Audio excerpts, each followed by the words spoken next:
What's up, everybody? Welcome back to another episode of hopsgeeknews, a podcast that talks about comic books, movies, TV shows, and of course, we feature a beer of the week. This week, we are talking about Echo's comic book origin because the 5 episode spotlight series from Marvel has come out on Disney Plus, and we are going to be talking about a little bit of a background for you because there was no Marvel Legends that came out. Surprisingly, they didn't give you any background at all into the character, and so we're here for you. First I things first, noticed that. though. But they Yeah, did do pretty good in the first episode of catching they people did. up. I think that might be why. They did. As always, Hops Geek News, any podcasting platform, any social media platform, that's where we're at. Find us at MegaCon. We are going to have probably 2 panels. We're going to be roaming around all weekend. We're probably going to be at Mosh Isley. We're probably going to be at Epcot. We're going to be everywhere. So come hang out with us. Find us February 1st through 4th as Lauren angrily bangs on her other computer in the background and just looks Not miserable working. there. My beer of the week, of course, though, comes from RIP to this brewery, Ellipsis Brewing out of Florida. It is Great Helmet. It is a delicious IPA with a nice little Spaceballs featurette on it, and it's brewed with Mosaic and YQH 1320. It's an 8.1% ABV IPA. It's delicious. I don't have a glass today, so I'm drinking out of the can, kind of like some sort of savage, you know? Savage. I know, dude, just I am off my game lately. I don't know what's happening. The holidays have me wiped out. I'm tired all the time.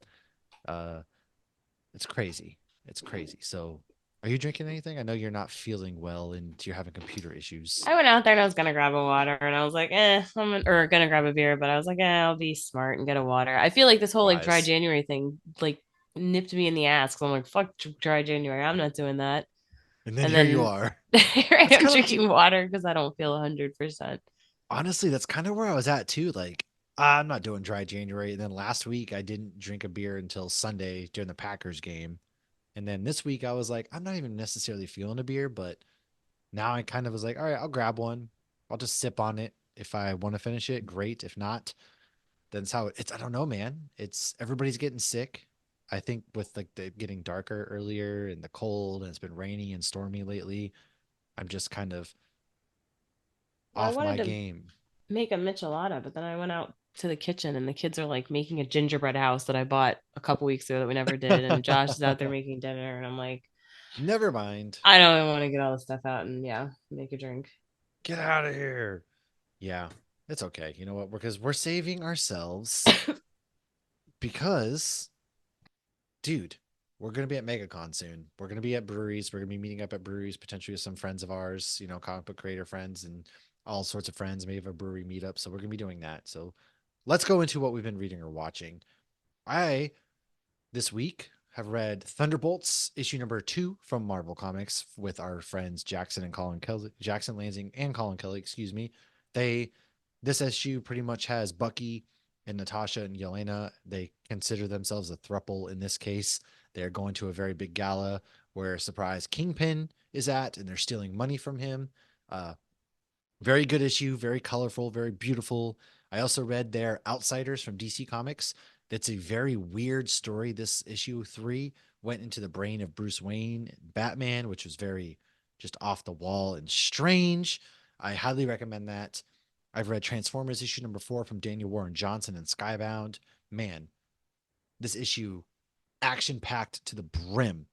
Action packed to the brim. It's absolutely incredible what they're doing in this series. It's a 80s cartoon come to comic books, and it's just a lot of fun, man. Like Optimus Prime is an absolute badass, and Starscream and the Decepticons are getting their butts whooped. Of course they got to. And aside from that, I've watched the latest Percy Jackson episode. I really like this. I thought the inclusion of Edge as Ares. If you're familiar with Edge from WWE, he kills it in this episode as Ares. This episode, it's just incredible. It feels like cinematography is just out of this world every single episode. The kids are great. They're following the books pretty solidly, and I'm really enjoying this series, man. It's on Disney Plus, so check that out. And then, of course, I've watched Echo episode 1. I haven't watched the other 4 yet.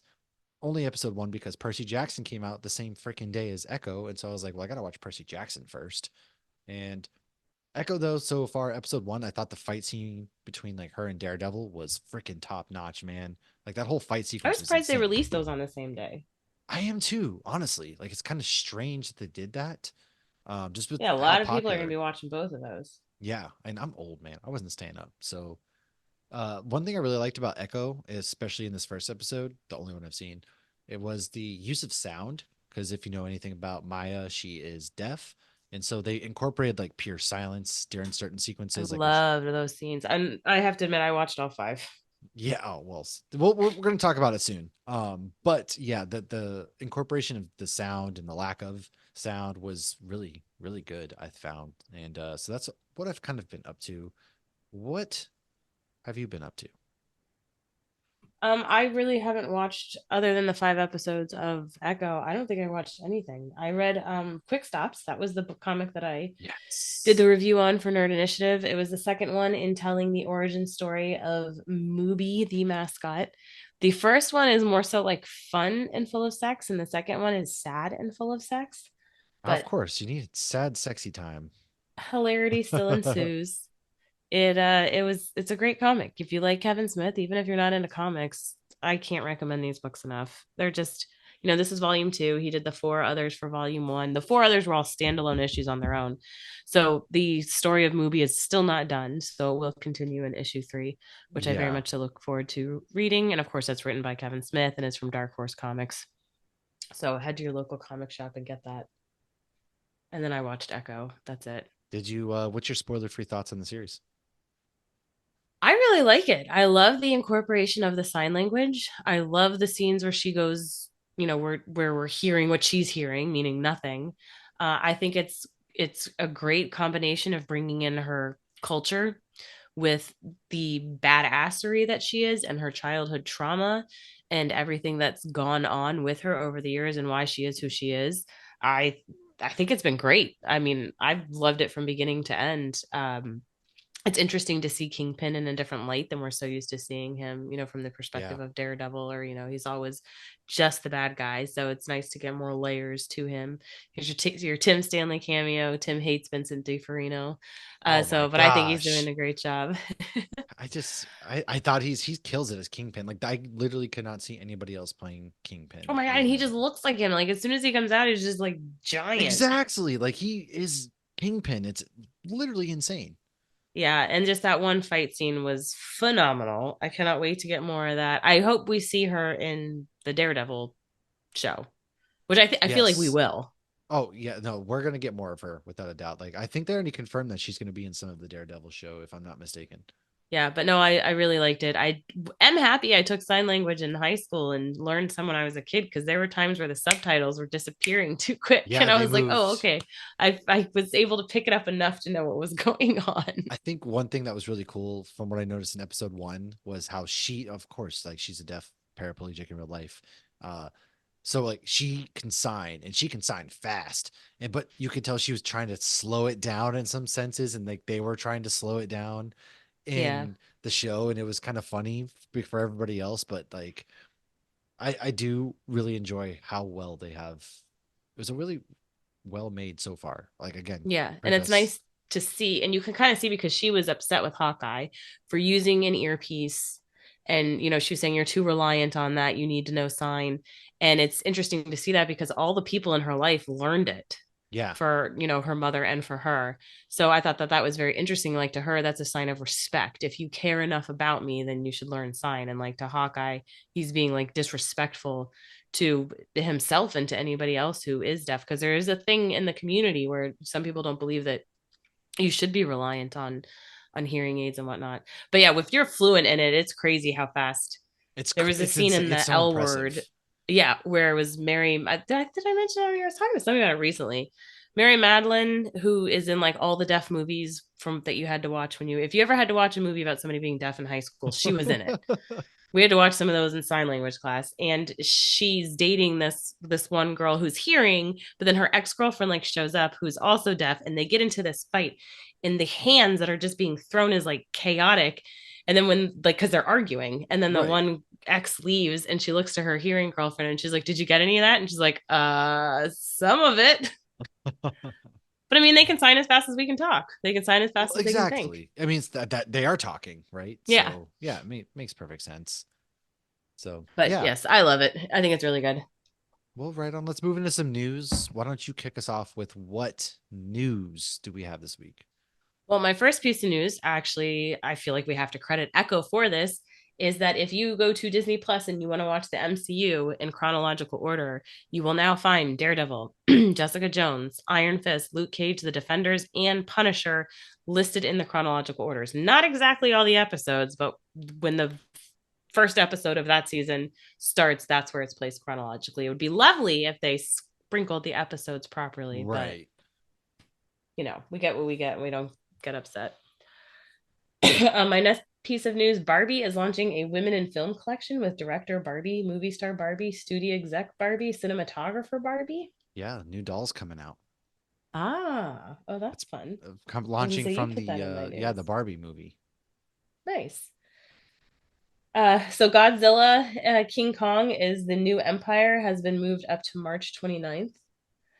There is a remake of The Blob in the works with David Bruckner, and he's set to direct. The Blob? Yeah, we're bringing the Blob back, man.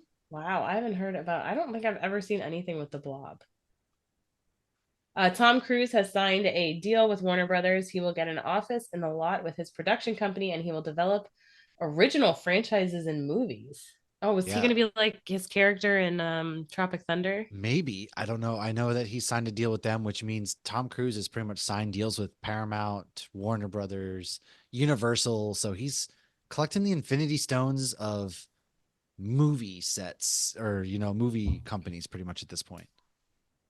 And my last piece of news is if you want to see the original songs for Country Bear Jamboree, you better get to Magic Kingdom There's by January 26th. blood on And if you the. want to hear the song, "All the guys that turn me on, turn me down," that will be gone Absolutely as ridiculous of that January these were 27th. even things. When it will reopen with the new theming of like the new, they're going to be singing Disney songs. I have no idea. They haven't set a date for that yet. But we will let you know as soon as we know. We are burning on the just burning at the seams for more Country Bear Jamboree. Just absolutely bursting here. But yeah, anyways, in good news, The Mandalorian and Grogu are set to come to the movies. Beginning production in 2024, Dave Filoni is set to produce along with Kathleen Kennedy, and Jon Favreau is going to direct. Now, this really certainly feels like this is going to be the grand finale of Mando and Grogu, Wolf, whatever that means. I mean, is it going to mean that their characters are done forever? No. Maybe But for Din Djarin. it's probably the end of The Mandalorian as we know it as a series, unless they go ahead and do spin-offs with like Katie Sackhoff and all them like exploring Mandalore more. But Din Djarin's probably done here, is what I'm guessing. Either way, really stoked, and kind of there are rumors in the works as far as whether or not this was going to be a movie or it would be season 4, and it looks like that. Yeah, we're gonna end up with season 4 or a movie, I should say. And then Ahsoka has season 2 has been confirmed. That's coming back at least, and no surprise there. We all knew that Ahsoka season 2 was gonna be coming back. Now, for some Last of Us casting news, Caitlin Dever has been cast as Abby. I'm not gonna spoil any more than that because if you're familiar with Abby, you know what's on the horizon. If you are unfamiliar with Abby, buckle up, just buckle up. And she played actually in No One Will Save You, which was from an Amazon Prime. It's a decent movie. It's a silent movie. She doesn't say a word the entire time in this movie. It's actually really interesting. And she was also in the movie Booksmart. So great actress. I think she's going to knock this out of the park. Just get ready, everybody. Just get ready. And then some more news. Gal Gadot was actually offered the role of Barbie, but has passed on it. And at that point, that's when Greta Gerwig specifically wrote the role of Barbie for Margot Robbie, which this movie doesn't work if it's Gal Gadot. Personally, I'm just going to throw this out there. I think Gal's an okay actress, but she's not. I don't think she would have been a good fit as Barbie. No, I agree. Yeah, it just she's not that good of Especially an in Wonder actress. Woman 2, we saw she was A wooden plank. not the best. Yeah, a wooden plank. Now, some MegaCon news. We have Cameron Moynihan is going to be coming to MegaCon. You know him as Cal Kestis. And more Star Wars news because Ewan McGregor, that is, and Hayden Christensen have a panel at 6 p.m. on Saturday. And it was in such high demand that they're going to bring it back on Sunday. and they're going to open up more photo ops and also autographs. More to come there. I saw that if you're lucky enough to get a photo op, dual photo op, it's like $500. I don't know if I'm gonna be able to.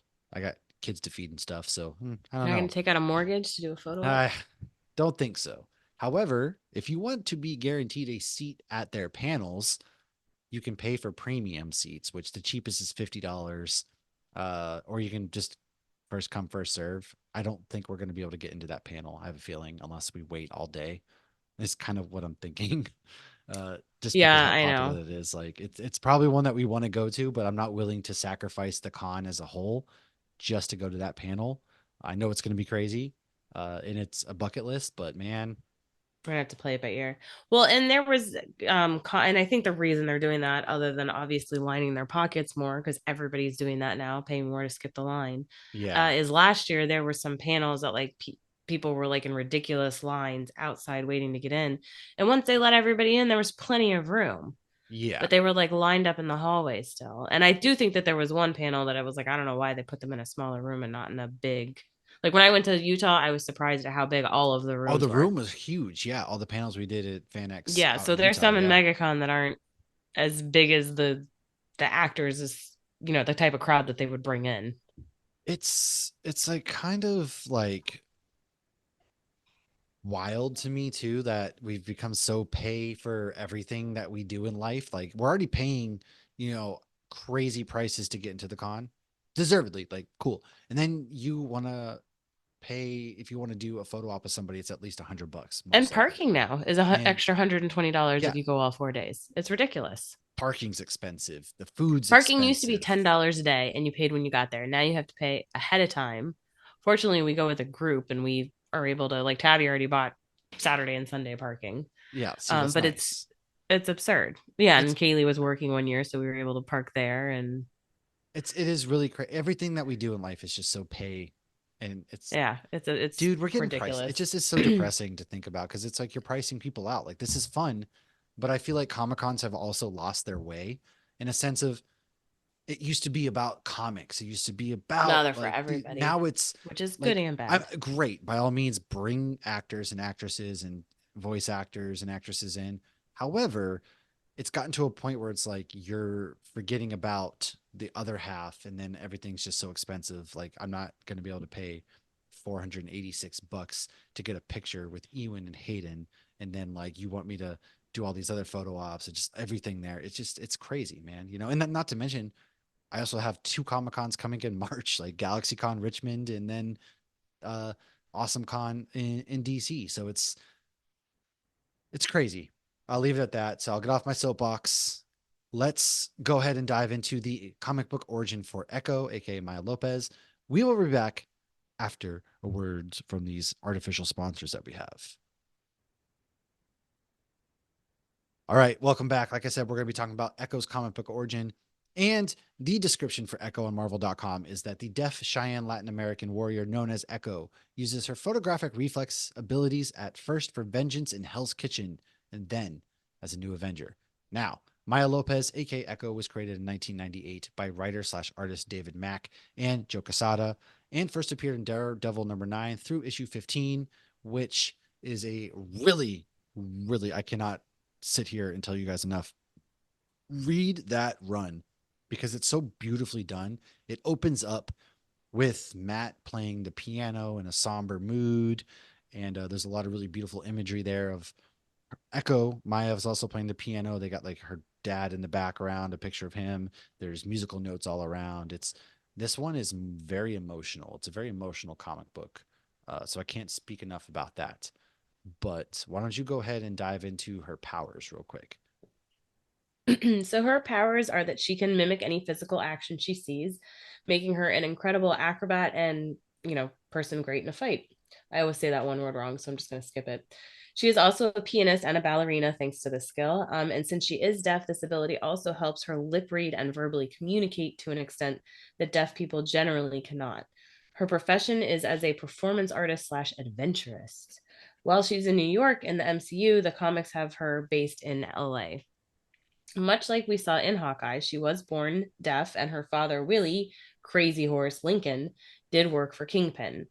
Kingpin did in the comics kill her father, and in his dying moments, her dad asked Kingpin to care for Maya despite the fact he killed her, leaving a haunting handprint on her face as he died. And again, you saw that in Hawkeye. It wasn't the Yes. full handprint that you see in the comics, but he does grab her face and leave blood on her face. Um, so Kingpin weirdly encouraged her to date Matthew Murdock, which she did while attempting to avenge her father by hunting down Daredevil. In an effort to defeat him, she studied videos of Bullseye to use against Daredevil. When she learned Matt and Daredevil were one and the same, which she did because she noticed a boo boo that Matt had had, and then she saw on Daredevil, she did not kill him. And he pled a very good case and explained to her that, hey, when your dad was murdered, I was a kid. All How right. could I have Yeah. done this? Here. All right. Yes. Diving into the story. Sorry. No, go for it because you just read it. I just read it, of course. And so, yes, Kingpin knows who Matthew Murdock is, and he knows like there's a set. The story starts up with a janitor who works for Kingpin coming to the law offices of Murdock and Foggy, That's basically my being like, shirt. Nelson and I, Murdoch. yes, he's gonna Should snitch say on Kingpin. avocados at law though, but it doesn't. And Kingpin hires a hitman to kill this janitor.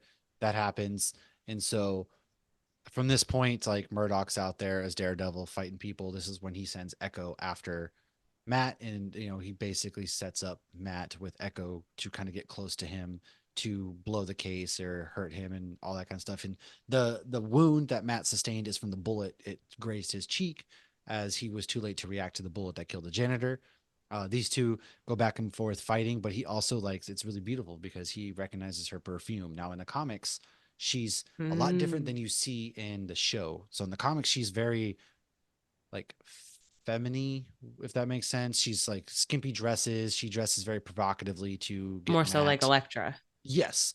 And they go on dates and he's talking about her perfume and all I this think her stuff. dad And died younger in the comics. yes, and So it he would make works. sense that um in the show, we just saw her dad die in Hawkeye.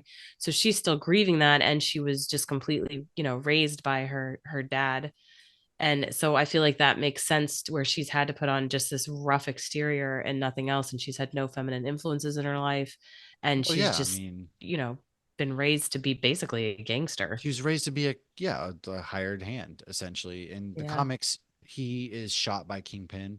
As a kid, he's like basically take care of my daughter, which Kingpin does, and for better or for worse, uses her hand. And then in the show, has somebody kill her dad, and much later in life, As and all that kind Ronin, of stuff. Hawkeye. Yes, and so from this point in the comic books, they fight, they go back and forth a bunch. She gets tapes on kung fu that she watches to learn how to fight. And then at one point, she watches a videotape of him fighting Bullseye to kind of study Matt's moves. And he realizes through the perfume smell that it's Electra, or not Electra, excuse me, Echo. And it comes to a boiling point where she finally lures him out. They're fighting. She recognizes the wound on his face, and because he doesn't want to hurt her at any point, and Right. he's basically like, Look, I was a kid. I was in elementary school when your dad died. Well, in It general, wasn't me. he doesn't aim to kill. Although No. some of those people had brain bleeds that he knocked out and died. Oh, it's like Batman, right? Batman doesn't But kill, yeah. but damn well Batman sent some people to the hospital to brain damage. Right. They're not Meanwhile, dead. They're just Punisher's a like, you really think vegetable. you're not killing anybody? Yeah. But yeah, so he doesn't want to hurt her in any form. It comes down to where they fight, and then he's like, "Look, it's not me." He takes his mask off, and they share a really beautiful moment. And at that point, she goes, finds Kingpin, who was shot a bunch in a battle. There's a sequence. Kingpin gets shot a bunch, knocked into a river. Or he shows back up and is like, "Hey, we need to talk." Elektra pulls a gun, shoots him in the eyes. And at the end of this comic book, you see that Kingpin is now blind in both eyes. And Both eyes. yes, Oh, so isn't that that ironic? So now he's like his mortal exactly, enemy. exactly. The symmetry is beautiful, folks. Wow. The symmetry, and that's the setup of a Echo in the comic books of Marvel. So when did they see Mallrats? It was in issue one. They went and saw Mallrats together, and she was like, "What's this? Did he say Snoochie Boochies?" There is a Mallrats reference, folks. There's two different Kevin Smith references, which Kevin Smith later goes on to write Daredevil, which is kind of fun. But yeah, no, the art in that comic book, that particular run, is very very good. That's awesome. He must have been so excited when he found that out Oh, I know I originally, would be. like being a Yeah. comic book nerd himself. Yeah. So why don't you take us now into the next little bit? Okay, so like you just said, she later shot Kingpin, blinding him but not killing him. And she joined the Avengers as the Ninja Ronin, which is interesting because obviously Hawkeye takes up that role in Hawkeye. When he kills her father, he's referred to as Ronin. And that's the costume that you see him in Endgame. And they never refer to him as Ronin in Endgame, but a lot of people right away were like, that's Ronin. Yes. In the comics, Echo as Ronin appeared in the New Avengers, and in this run, she was sent to Japan to infiltrate the criminal underworld. So some of the stats, I think these stats, I had to write these down because they're comically ridiculous, and I think we've veered off from some of this comic ridiculousness in current comics. But Echo is listed as 5'9", and I don't have her weight was like 105 pounds. That's like anorexic with no muscles. I Then mean, Kingpin, that's you're not really fighting and beating somebody like Matt Murdock at 105 pounds. I'm sorry. no, and in 5'9", that's way too tall for that I height mean, or for she's that like weight. way too tall. Yeah, she's So the healthy weight for somebody of that size is like, I thought I wrote these down, is like 130 pounds or something. No, even more than 131 that. pounds to 130 pounds is 160. low Yeah. for 5'9". So a healthy weight for a woman that height is 131 to 160. There you go. Thank you. And Kingpin is 6'7" and 450 pounds. Dude is a unit. Oh, I did write it down. And so with the healthy weight for somebody that height is 198 to 242 pounds. So both of them are very off the scale in very Yes. unhealthy ways and need to look at their life choices. I do love in the show too that like she's not like this frail little thing. Like she is Oh, a I love it. Yeah. badass warrior. Really like that. Okay. So she was killed at one point while attempting this underground infiltration, and she was magically resurrected by a Skrull who was posing as Elektra and was the head of the Hand at the time. The Hand are the bad guys that we see Daredevil fight a lot, not to be confused with the Foot, which are the ninjas that they fight in Teenage Mutant Ninja Turtles. I kept getting confused when I first started watching Daredevil. So the new Avengers storyline continued for Echo and Moon Knight, where the two of them have something going on. After Moon Knight messed up her undercover mission where she was trying to infiltrate the underground, and she was posing as a stripper when this happened. And when What? she does die before she's resurrected, Moon Knight does not handle it well. That's tough. That's It is tough. tough. It is Now, tough. in Avengers 2018, Echo becomes the Phoenix Force host. This led to a short run called Phoenix Song Echo. Echo here was hunted by the adversary for her powers. There was time travel in this comic book because, much like Anna in Supernatural, the adversary went back to kill her ancestors, thereby, thereby preventing her from being born, which causes Echo to team up with other native heroes such as River in the Mutant Forge to travel back in time to save her ancestors. She eventually gives up the Phoenix powers. At one point, her being deaf helps her save the day when the demonic fear lord Despire acquires the cosmic cube, or we know it as the Tesseract, and preys on the sadness and fear of the Avengers. However, since Echo is deaf, she was able to resist his voice, which allows the team to defeat the bad guy. At this I love point, when the disability is an advantage. I think that's awesome. I love when they do that. yes, I do too. It makes it interesting to see how they play through that. And at this point, all of Echo is indeed out. They dropped all 5 episodes. However, Lauren, why don't you give us a quick refresher in case people forgot what came before? Um, so when we saw Echo in Hawkeye, again, she's played by the same actress, and the summary of her story was she was told Ronan killed her father, which he did, Ronan being Hawkeye. However, his death was orchestrated by Fisk. I love how they named Fisk in the show because when you know somebody, like you create a sign for that person, so you're not always spelling their name out. And Yes. they had it go the F to the K real quick. I thought that was cute, the little Fisk. Every Yes. time I they thought did that. So now everybody knows how to say Fisk in sign language. You just go from the F to to the the K. K. So yeah, so much like the comics, Fisk does view her as a daughter, but when she learns the truth, she is not happy. Her story ends when Hawkeye is with her and she's driving a Trust a Bro moving company van. Yes. And she then finds Fisk in an alley, and he was not in great shape. He was having a rough time because Kate Just got hit by a Bishop had car, just blown up by fought it. Yeah. grenades.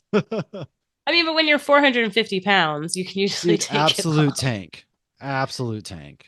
And then Echo then shoots Fisk while he pleads with her. And of course, we're left to assume he's dead, but I don't think anybody knew that Anybody thought that he was actually dead. Now, as far as Daredevil, the last time we saw him, he was having lunch with She Hulk as Hulk shows up to introduce us to his love child. And the last time we saw Kingpin in Netflix's Daredevil, he was actually agreeing to go to jail a second time in the series to keep Vanessa safe.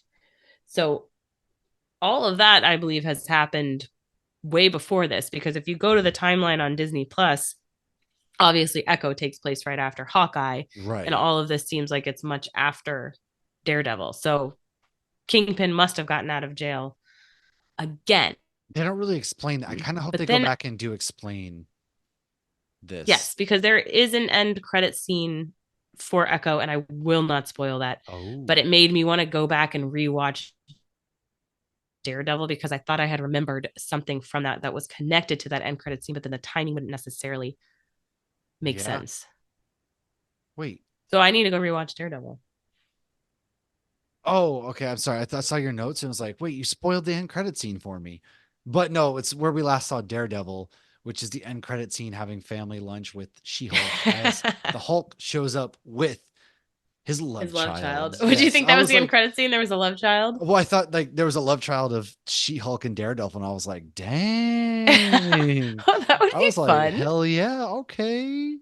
But yes, Echo will be leading into Daredevil Born Again, which has ramped up but has not begun filming to my knowledge yet. The writer strike kind of put things behind, so they're going back and handling all of that. And yeah, so that's essentially Echo, her backstory. Now, I highly recommend, like I said, go read Marvel Knights Daredevil issue 9 through 15. It's a very good run, very beautifully drawn, very beautifully told, very a lot of good emotional moments. Go check that out. Lauren, do you have anything to add? So the guy, Vicky, that we meet in You're Echo, he so was. icky. So I just looked him up because I was like, I know this guy's face. He looks so familiar. He's in The Mandalorian. He's only in one episode, but he's in 9 episodes of Agents of Shield, which they continue to say Agents of Shield has to be a different multiverse. It just doesn't make sense. They went Agents so of far S.H.I.E.L.D. off doesn't the exist. rails, but it was so perfectly lined up till Thor Dark World, and then later they started to really because after Thor Dark, I mean, they literally went and they cleaned up the mess that Thor Right. made. But then they went completely off the rails. That's who that guy is. I think he was a dick in Agents of Shield too. I'll have to look into that. But maybe it's his multiverse doppelganger Ooh, with a completely spicy. different name. Maybe. Maybe. Yeah. Well, that is Echo. Thanks for hanging out with us. Next week, we have a very, very fun episode as we're going to be diving into Scott Pilgrim, the movie, the TV show, all of the above. That is next week's episode. Make sure you hang out with us again and cheers.